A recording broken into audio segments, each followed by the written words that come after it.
दिन था 13 अप्रैल 1919 का। समय करीब 4 बजे। अमृतसर के जलियांवाला बाग में अंग्रेजी हुकूमत के सिपाही बिना कोई नोटिस दिए तड़ातड़ गोलियां चलाते हैं। इन गोलियों से बचने के लिए लोग अपनी जान बचाने के लिए इधर उधर भागते हैं और कुछ ही देर में लोगों से चहचहाते बाग में चीखें ही चीखें सुनाई देने लगती हैं। अमृतसर के जलियांवाला बाग में हजारों की संख्या में लोग इकट्ठे हुए थे। इस दिन इस शहर में कर्फ्यू लगाया गया था। संयोगवश इस दौरान बैसाखी का त्योहार भी था, जिसके कारण काफी संख्या में लोग अमृतसर के हरमिंदर साहब यानी कि स्वर्ण मंदिर में आए थे। जलियांवाला बाग स्वर्ण मंदिर के करीब ही है, इसलिए तमाम लोग इस बाग में घूमने के लिए भी चले गए थे और इस तरह से 13 अप्रैल को करीब 20,000 लोग इस बाग में इकट्ठा हो गए, जिसमें से कुछ लोग अपने नेताओं की गिरफ्तारी के मुद्दे पर शांतिपूर्ण रूप से सभा करने के लिए एकत्रित हुए थे। वहीं कुछ लोग अपने परिवार के साथ यहाँ घूमने के लिए आए थे। इसी दिन करीब 12:40 पर जनरल डायर को जलियांवाला बाग में होने वाली सभा की सूचना मिली। सूचना के बाद डायर करीब 4 बजे अपने दफ्तर से करीब 150 सिपाहियों के साथ इस बाग के लिए रवाना हो गया। डायर को लगा कि ये सभा दंगा फैलाने के मकसद से की जा रही थी, इसलिए उसने इस बाग में पहुंचने के बाद लोगों को बिना कोई चेतावनी दिए अपने सिपाहियों को गोली चलाने के आदेश दे दिए।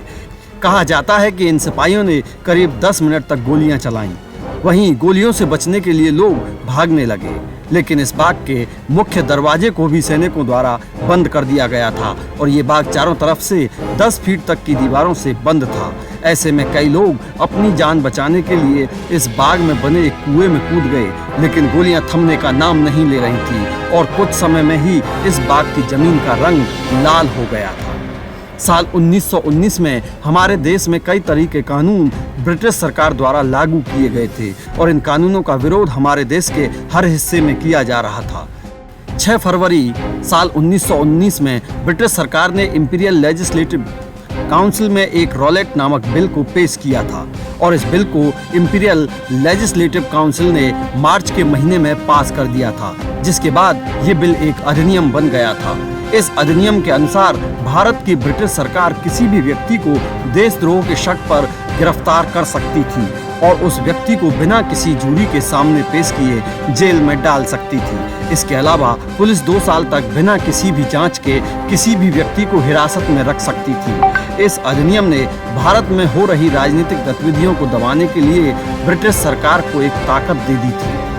इस अधिनियम की मदद से भारत की ब्रिटिश सरकार भारतीय क्रांतिकारियों पर काबू पाना चाहती थी और हमारे देश की आज़ादी के लिए चल रहे आंदोलनों को पूरी तरह खत्म करना चाहती थी। इस अधिनियम का महात्मा गांधी सहित कई नेताओं ने विरोध किया था। गांधी जी ने इस अधिनियम के विरुद्ध सत्याग्रह आंदोलन पूरे देश में शुरू किया था।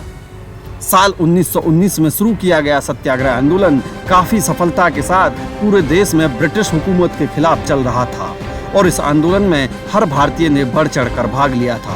भारत के अमृतसर शहर में भी 6 अप्रैल 1919 में इस आंदोलन के तहत एक हड़ताल की गई थी और रॉलेट एक्ट का विरोध किया गया था, लेकिन धीरे धीरे इस अहिंसक आंदोलन ने हिंसक आंदोलन का रूप ले लिया था। 9 अप्रैल को सरकार ने पंजाब से ताल्लुक रखने वाले 2 नेताओं को गिरफ्तार कर लिया था। इन नेताओं के नाम डॉक्टर सैफुद्दीन किचलू और डॉक्टर सत्यपाल था। इन दोनों नेताओं को गिरफ्तार करने के बाद ब्रिटिश पुलिस ने इन्हें अमृतसर से धर्मशाला में स्थानांतरित कर दिया था, जहां पर इन्हें नज़रबंद कर दिया गया। अमृतसर के ये दोनों नेता यहाँ की जनता के बीच काफ़ी लोकप्रिय और अपने नेताओं की गिरफ्तारी से परेशान होकर यहाँ के लोग 10 अप्रैल को इनकी रिहाई करवाने के मकसद से डिप्टी कमांडेंट मिल्स इरविंग से मुलाकात करना चाहते थे, लेकिन डिप्टी कमेटियर ने इन लोगों से मिलने से इनकार कर दिया, जिसके बाद इन गुस्साए लोगों ने रेलवे स्टेशन, तार विभाग सहित कई दफ्तरों को आग के हवाले कर दिया था। तार विभाग में आग लगने से सरकारी कामकाज को काफ़ी नुकसान पहुंचा था, क्योंकि इसी के माध्यम से उस वक्त अफसरों के बीच संचार हो पाता था। इस हिंसा के कारण 3 अंग्रेजों की भी हत्या हो गई थी। इन हत्याओं से सरकार काफी खफा थी। अमृतसर के बिगड़ते हालातों पर काबू पाने के लिए भारतीय ब्रिटिश सरकार ने इस राज्य की जिम्मेदारी डिप्टी कमेटीर मिल्स इरविंग से लेकर ब्रिगेडियर जनरल R.E.H. डायर को सौंप दी थी और डायर ने 11 अप्रैल को अमृतसर के हालातों को सही करने का कार्य शुरू कर दिया था। पंजाब राज्य के हालात को देखते हुए इस राज्य के कई शहरों में ब्रिटिश सरकार ने मार्शल लॉ लगा दिया था। इस लॉ के तहत नागरिकों की स्वतंत्रता पर और सार्वजनिक समारोह का आयोजन करने पर प्रतिबंध लग गया था। मार्शल लॉ के तहत जहां पर 3 से ज्यादा लोगों को इकट्ठा पाया जा रहा था, उन्हें पकड़कर जेल में डाल दिया जा रहा था। दरअसल इस लॉ के जरिए ब्रिटिश सरकार क्रांतिकारियों द्वारा आयोजित होने वाली सभाओं पर रोक लगाना चाहती थी ताकि क्रांतिकारी उनके खिलाफ कुछ कर ना सकें। 12 अप्रैल को सरकार ने अमृतसर के अन्य 2 नेताओं को भी गिरफ्तार कर लिया था और इन नेताओं के नाम चौधरी बुगामल और महाशय रतन चंद था। इन नेताओं की गिरफ्तारी के बाद अमृतसर के लोगों के बीच गुस्सा और बढ़ गया था, जिसके कारण इस शहर के हालात और बिगड़ने की संभावना थी। हालातों को संभालने के लिए इस शहर में ब्रिटिश पुलिस ने और सख्ती कर दी थी। जलियांवाला बाग नरसंहार में 370 से अधिक लोगों की मौत हुई थी, जिनमें छोटे बच्चे, महिलाएं भी शामिल थीं। इस नरसंहार में 7 हफ्ते के एक बच्चे की भी हत्या कर दी गई थी। इसके अलावा इस बाग में मौजूद कुएं से 100 से अधिक शव निकाले गए। ये शव ज़्यादातर बच्चों और महिलाओं के ही थे। कहा जाता है कि लोग गोलियों से बचने के लिए कुएं में कूद गए थे, लेकिन फिर भी वो अपनी जान नहीं बचा पाए। वहीं कांग्रेस पार्टी के मुताबिक इस हादसे में करीब 1000 लोगों की हत्या हुई थी और 1500 से ज़्यादा लोग घायल हुए थे, लेकिन ब्रिटिश सरकार ने केवल 370 के करीब लोगों की मौत होने की पुष्टि की थी ताकि उनके देश की छवि विश्व भर में खराब न हो सके। इस नरसंहार की निंदा भारत के हर नेता ने की थी और इस घटना के बाद हमारे देश को आज़ाद करवाने की कवायद और तेज हो गई थी। लेकिन ब्रिटिश सरकार के कुछ अधिकारियों ने डायर के द्वारा किए गए इस नरसंहार को सही करार दिया। बेकसूर लोगों की हत्या करने के बाद जब डायर ने इस बात की सूचना अपने अधिकारियों को दी तो लेफ्टिनेंट गवर्नर माइकल ओएवार ने एक पत्र के जरिए कहा कि डायर ने जो कार्रवाई की थी वो एकदम सही थी और हम इसे स्वीकार करते हैं। जलियांवाला बाग हत्याकांड की जानकारी जब रविंद्रनाथ टैगोर को मिली तो उन्होंने इस घटना पर दुख प्रकट करते हुए अपनी नाइटहुड की उपाधि को वापस लौटाने का फैसला किया था। टैगोर ने लॉर्ड चेम्सफोर्ड, जो कि उस समय भारत के वायसराय थे, उनको पत्र लिखते हुए इस उपाधि को वापस करने की बात कही थी। जलियांवाला बाग को लेकर साल 1919 में एक कमेटी का गठन किया गया था और इस कमेटी का अध्यक्ष लॉर्ड विलियम हंटर को बनाया गया। हंटर कमेटी नामक इस कमेटी की स्थापना जलियांवाला बाग सहित देश में हुई कई अन्य घटनाओं की जानकारी जांच करने के लिए की गई थी। इस कमेटी में विलियम हंटर के अलावा 7 और लोग थे, जिनमें कुछ भारतीय भी मौजूद थे। इस कमेटी ने जलियांवाला बाग हत्याकांड के हर पहलू की जांच की और ये पता लगाने की कोशिश की कि डायर ने जलियांवाला बाग में उस वक्त जो किया क्या वो सही था। 19 नवंबर साल 1919 में इस कमेटी ने डायर को अपने सामने पेश होने को कहा और उनसे इस हत्याकांड को लेकर सवाल किए। इस कमेटी के सामने अपना पक्ष रखते हुए डायर ने जो बयान दिया था उसके मुताबिक डायर को सुबह 12:40 पर जलियांवाला बाग में होने वाली एक बैठक के बारे में पता चला, लेकिन उस समय उन्होंने इस बैठक को रोकने के लिए कोई भी कदम नहीं उठाए। डायर के मुताबिक 4 बजे के आसपास वो अपने सिपाहियों के साथ बाग जाने के लिए रवाना हुआ और उनके दिमाग में ये बात साफ थी कि अगर वहाँ पर किसी भी तरह की बैठक हो रही होगी तो वे वहाँ फायरिंग शुरू कर देंगे। कमेटी के सामने डायर ने ये बात भी मानी कि अगर वो चाहते तो लोगों पर गोली चलाए बिना उन्हें तितर बितर कर सकते थे, लेकिन उन्होंने ऐसा नहीं किया क्योंकि उनको लगा कि अगर वो ऐसा करते तो कुछ समय बाद वापस वहाँ लोग इकट्ठा हो जाते और फिर डायर पर हंसते। डायर ने कहा कि उन्हें पता था कि वो लोग विद्रोही हैं, इसलिए उन्होंने अपनी ड्यूटी निभाते हुए गोलियां चलवाईं। डायर ने अपनी सफाई में आगे कहा कि घायल हुए लोगों की मदद करना उनकी ड्यूटी नहीं थी। वहां पर अस्पताल खुले हुए थे और घायल वहां जाकर अपना इलाज करवा सकते थे।